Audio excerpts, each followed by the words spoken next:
আন্তর্জাতিক বাজারের সাথে সমন্বয় করে দেশের বাজারে আরেক দফা বেড়েছে জ্বালানি তেলের দাম।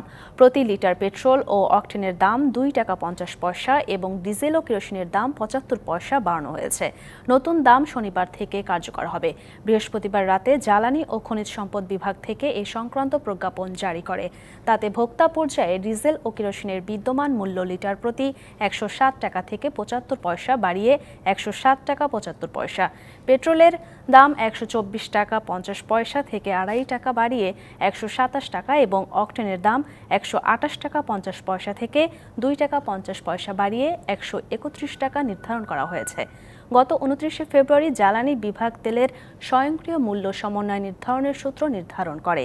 এ নির্দেশিকা অনুযায়ী আন্তর্জাতিক বাজারের সঙ্গে মিল রেখে প্রতি মাসে দেশের বাজারেও জ্বালানি তেলের দাম সমন্বয় করা হবে।